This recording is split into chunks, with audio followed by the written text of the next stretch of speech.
Hello बच्चों, कैसे हैं आप सभी। आई होप आप लोग अच्छे होंगे। जैसा कि आप सभी को पता है कि सुचिता साइंस पॉइंट पे मैं आपकी सुचिता मैम आप सभी के लिए क्लासेस 6, 7, 8 और 10 की भी कुछ वीडियो साइंस की लेकर आती हूँ। जैसा कि अगर आप नए हैं हमारे चैनल पे तो प्लीज आप इस चैनल को सब्सक्राइब करिए और बेल आइकन को जरूर से प्रेस करिए। क्यों? क्योंकि तभी आने वाले नोटिफिकेशन आपको मिल पाएंगे। ठीक है बच्चों, तो इसी के साथ जैसा कि हमारा क्लास 6 के अंदर है ना, हमारा कौन सा चैप्टर चल रहा था, 6th चैप्टर हम कर रहे थे, जो कि हमारा चैप्टर का नाम है the living organisms characteristics and habitat. Okay, ये चैप्टर हम पढ़ रहे थे। तो इस चैप्टर का आज लास्ट वीडियो है, थोड़ा सा लंबा हो गया लेकिन इस चैप्टर का आज ही लास्ट वीडियो है। इस वीडियो के साथ में आज आपका चैप्टर कंप्लीट हो जाएगा। और अगर आपने इससे पहले के चैप्टर्स नहीं देखे हैं तो मैं आपसे कहना चाहूंगी कि आप प्लीज प्लेलिस्ट में जाइए, आपको वहां पे एक एक चैप्टर के एक एक पार्ट वाइज वीडियोस देखने को मिलेंगे। ठीक है, आपको बिल्कुल भी डरने की जरूरत नहीं है या कंफ्यूज नहीं होना है कि ये चैप्टर कहाँ से स्टार्ट हो रहा है, इसकी फर्स्ट वीडियो कहाँ से सेकंड। मैंने बिल्कुल हर एक वीडियो के थंबनेल पे पार्ट 1, पार्ट 2, पार्ट 3 इस तरह से मेंशन किया हुआ है। ओके, तो आपको किसी को प्रॉब्लम नहीं होगी। इसी के साथ हम आज का अपना टॉपिक स्टार्ट करते हैं कैरेक्टर्स ऑफ लिविंग बीइंग के साथ। ठीक है बच्चों, जैसा कि बच्चों अपन देखते हैं कि कैरेक्टर्स ऑफ लिविंग बीइंग है ना, यानी जो लिविंग बीइंग्स हैं उसको अपन अभी जैसे आपके सामने बहुत सारे ऑब्जेक्ट्स रखे हुए हैं। ठीक है, तो आप उन ऑब्जेक्ट को देख के कैसे आप ये पता कर पाओगे कि वो लिविंग बीइंग है या नॉन लिविंग बीइंग है।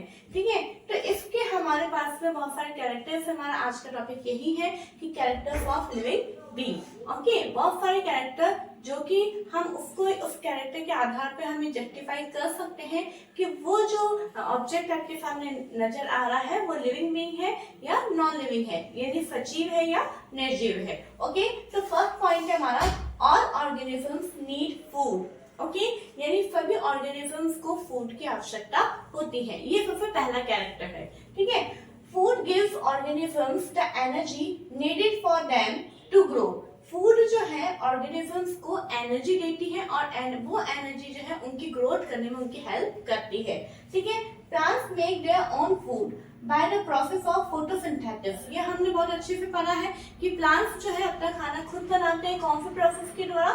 फोटोसिंथेटिक प्रोसेस के द्वारा। Okay, animals depend on plants और other animals for their food. और जो एनिमल्स होते हैं वो अपने फूड के लिए प्लांट्स के ऊपर या फिर दूसरे अदर एनिमल्स के ऊपर डिपेंड होते हैं। आपको शायद ध्यान हो तो जो हमारा फर्स्ट चैप्टर था कंपोनेंट्स ऑफ फूड, उसके अंदर मैंने आपको फर्स्ट वीडियो में आपको इनके एनिमल्स का क्लासिफिकेशन करवाया था on the base of habits of food, है ना। हमने उसमें देखा था कि जो अपना खाना खुद बनाते हैं उन्हें हमने क्या बोला था? ऑटोट्रॉफ बोला था।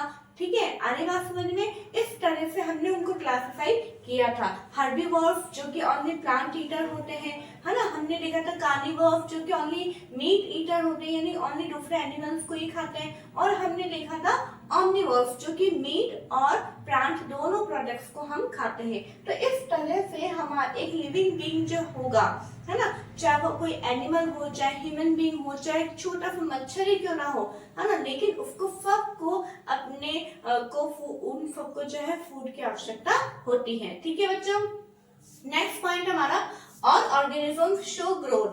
सभी ऑर्गेनिज्म क्या शो करेंगे? ग्रोथ शो करेंगे। अगर आप सोचिए, अगर आपका जब जन्म हुआ था, अगर आप इतने से थे, ठीक है, तो अगर आप इतने ही रहते तो चलता था नहीं, है ना। आप देखते हैं कि एग में से चिक्स निकलते हैं और वो चिक्स इतने से होते हैं, छोटे छोटे बच्चे होते हैं, लेकिन क्या वो बड़े नहीं होते तो चलता नहीं। तो जो लिविंग बीइंग्स है वो क्या होते हैं? ग्रोथ शो करते हैं। लेकिन अगर आपने देखा आपके घर का फर्नीचर, है ना, वो कई सालों से वो जैसी शेप में वैसे ही शेप में वो कभी भी ग्रोथ नहीं करता है। तो यही फर्क हमारा non living and living being में है। ठीक है, तो आइए हम इसको देखते हैं। The process by which the size of an organism increase is called growth. देखिए, मैं यहाँ पे ग्रोथ की एक डेफिनेशन मैंने लिखी है कि ग्रोथ क्या होती है।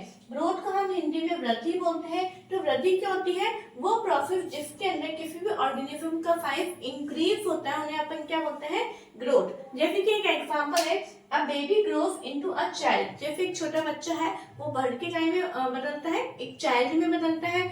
And then into an adult, और फिर जो चाइल्ड है वो बढ़ के ग्रोथ करके कहीं में बदलता है, एडल्ट में बदलता है, यानी थोड़ा युवा स्टेज में वो आ जाता है। ठीक है बच्चों, जैसे अगर आप देखते हैं प्लांट्स के अंदर एक हम बीज जमीन में बोते हैं, थोड़े दिन बाद देखते हैं हमने उसमें से एक सीडलिंग निकलता है, एक छोटा सा अंकुर निकलता है, ठीक है। उसके बाद में फिर वो जो है थोड़ा सा बड़ा होने लगता है, छोटा सा प्लांट होता है, फिर उसके बाद में बहुत बड़ा ट्री हो जाता है। तो जितने भी लिविंग बीइंग्स होते हैं वो ग्रोथ शो करते हैं। ओके, थर्ड पॉइंट है हमारा ऑल ऑर्गेनिजम्स रेस्पायर, यानी सभी ऑर्गेनिज्म क्या शो करते हैं, रेस्पिरेशन। अब रेस्पिरेशन क्या होता है, जैसे अपन देखते हैं कि हम जो है आप कभी अपने ऐसे स्टमक पे हाथ लगा के देख रखिएगा, आपको क्या फील होगा कि आपका जो स्टमक है वो अंदर बाहर हो रहा है। क्यों हो रहा है, क्योंकि आप क्या कर रहे हैं, ब्रीथिंग कर रहे हैं। ब्रीथिंग इट मीन्स जो एयर को अंदर लेना और एयर को बाहर छोड़ना, तो वो प्रोसेस है ब्रीथिंग। और ब्रीथिंग जो है एक रेस्पिरेशन का प्रोसेस है।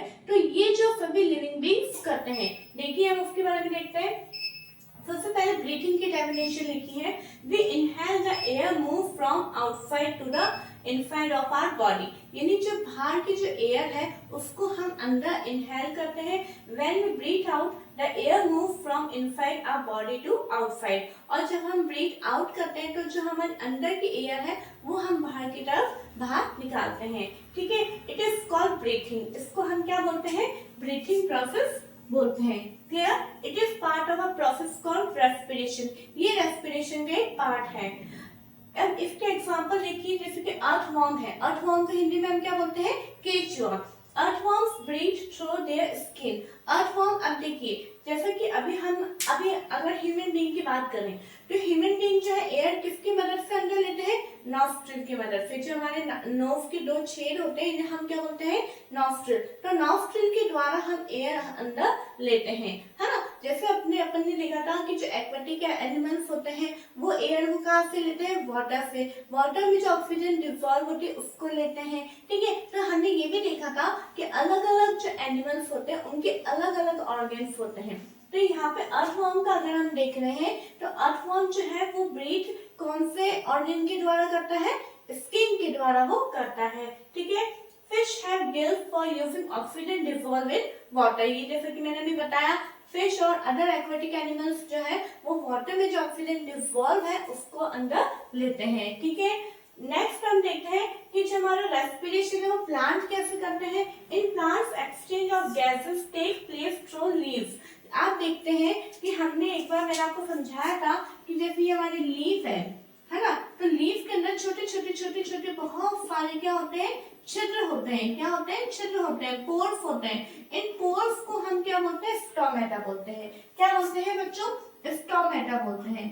ठीक है, तो ये जो स्टोमेटा होते हैं इनके द्वारा एयर अंदर एंटर करती है। तो रेस्पिरेशन प्रोसेस में क्या होता है कि जो ऑक्सीजन होती है वो इन होल्स के द्वारा, इन पोर्स के द्वारा, इन छोटे छोटे छिद्रों के द्वारा लीफ के अंदर एंटर करती है। ठीक है, the leaves take in air through tiny pores in them and use the oxygen. Okay, they give out carbon dioxide to the air.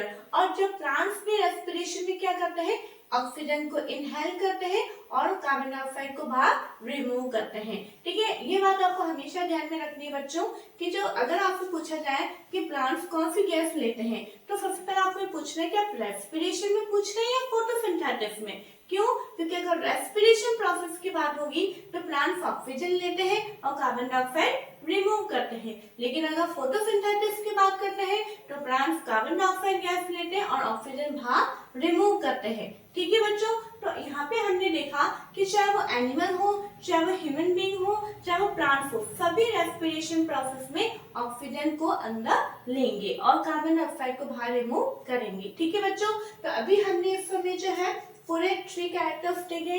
आप इसका स्क्रीनशॉट ले लीजिए, आप इसके नोट्स कॉपी में लिखिए। ठीक है, अगर आप पहली बार देख रहे हैं तो प्लीज आप नोट्स को कॉपी में जरूर लिखिएगा, है ना। और आगे के हम पॉइंट्स को वापस देखते हैं, पहले आप इसका स्क्रीनशॉट ले लीजिए।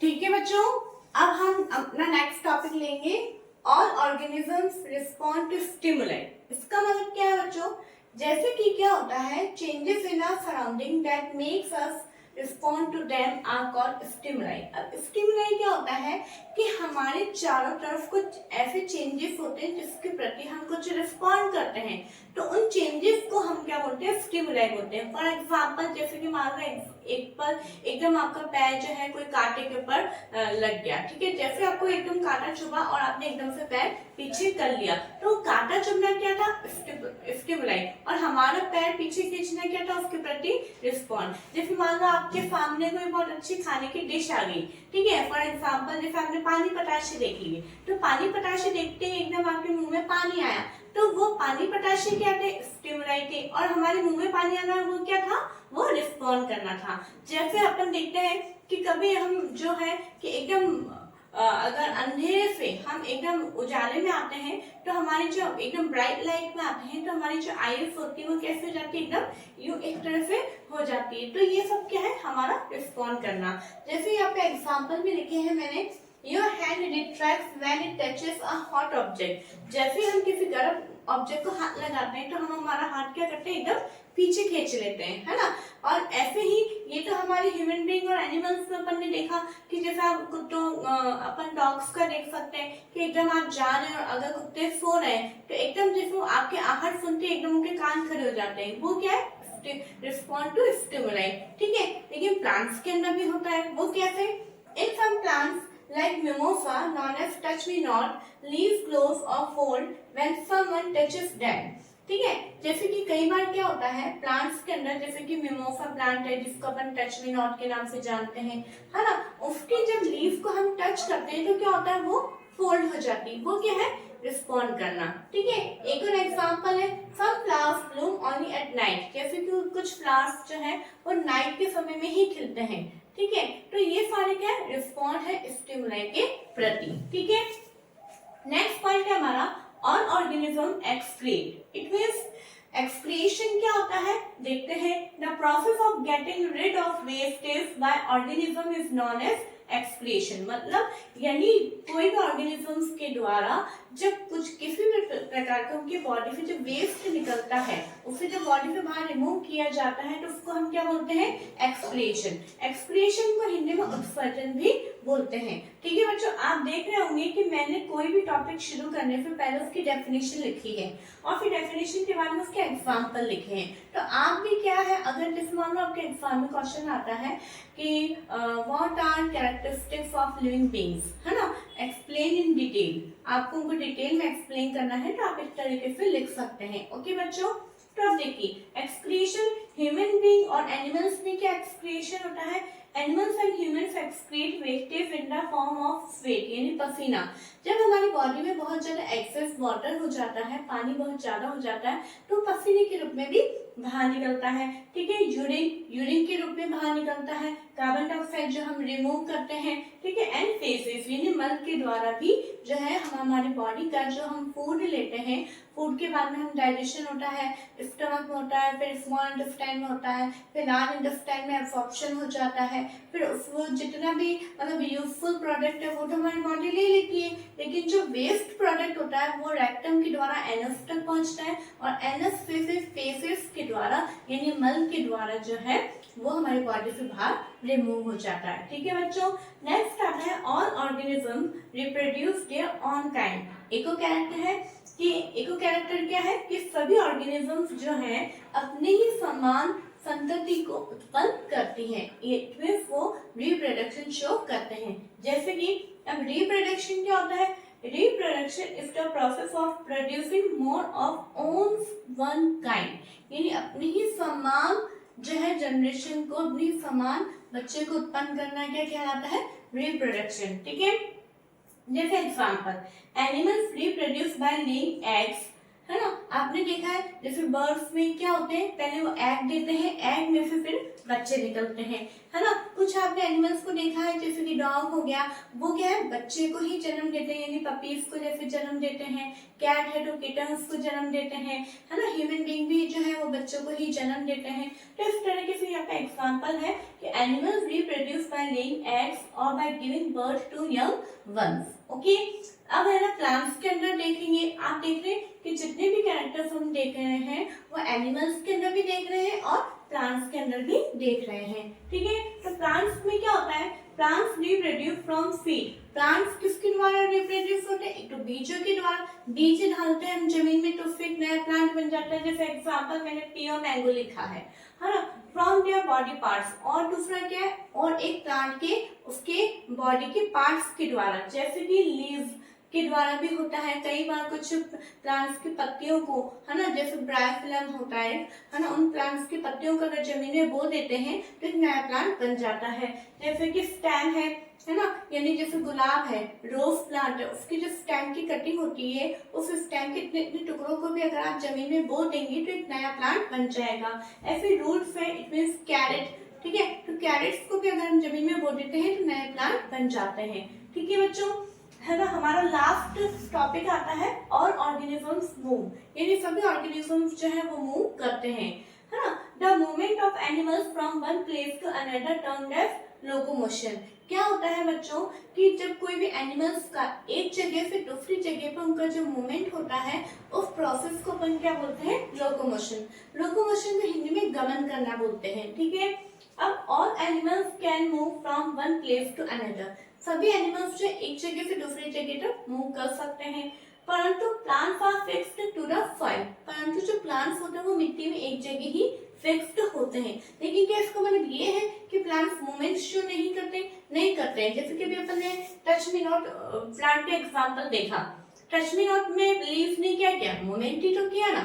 ठीक है, ऐसे अपन प्लांट्स का देख रहे हैं, वो कभी खिल रहे हैं कभी बंद हो रहे हैं, ये क्या है, ये उनका मूवमेंट है।